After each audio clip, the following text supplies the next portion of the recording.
Okay hi everyone. सो आज हम HCV का क्वेश्चन नंबर 71 डिस्कस करेंगे। So it says how many time constants will elapse before the charge on a capacitor falls to 0.1% of its maximum value in a discharging RC circuit. Fine.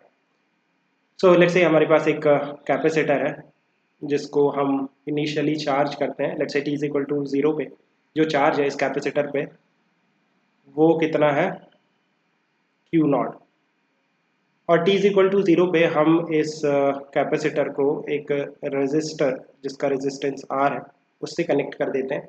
तो क्या होगा कि इस circuit में एक current आएगा I, जिसके कारण जो चार्ज है इस कैपेसिटर पे वो डिक्रीज होगा, और जो चार्ज होगा इस कैपेसिटर पे वो टाइम का फंक्शन होगा Q, that will be a function of time, that will be Q naught e raise to the power minus t by tau. ये तो आपको आना चाहिए। डिस्चार्जिंग के केस में जो चार्ज आता है कैपेसिटर में वो टाइम का फंक्शन होता है, and the function is Q naught e raise to the power minus t by tau, where Q naught is the maximum charge on the capacitor at t is equal to 0। Now हमें वो time बताना है जब जो charge होगा इस capacitor पे उसकी वैल्यू, जो चार्ज होगा इस कैपेसिटर पे उसकी वैल्यू कितनी हो जाएगी 0.1% of the maximum, that is Q naught, है ना, 0.1% of the Q naught. So it will be 0.1% means 100, 1 by 100 Q naught. So it will become Q naught by 1000.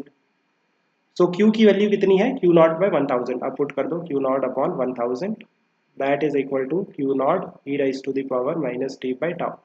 तो यहाँ से Q naught से Q naught कैंसिल हो जाएगा। आप देखो 1/1000 that is e raised to the power minus t by tau, दोनों तरफ ln log ले लेते हैं। It will become ln 1/1000 that is equal to, it will become minus t by tau। So यहाँ से आप देखो ln 1/1000 that is minus of ln 1000 ना, that is equal to minus t by tau. So यहाँ से minus cancel हो जाएगा। सो यहाँ से जो t की वैल्यू निकल के आ रही है that is ln 1000 tau. Now ln 1000 कितना होता है 1000, और इसका आपको ln लेना है। So it will be 6.9, so it will be 6.9 times of tau. So कितने टाइम कांस्टेंट पास हो जाएंगे दैट विल बी 6.9, है ना। लाइक उसने पूछा है कितने टाइम कांस्टेंट्स पास हो जाएंगे बिफोर आपका जो चार्ज है वो 0.1% ऑफ द मैक्सिमम चार्ज होगा।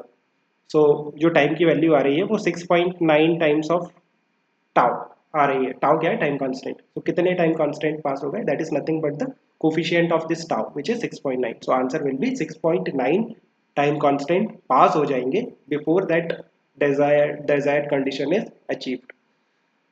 Hope you have understood. Keep working hard. Best of luck. Bye.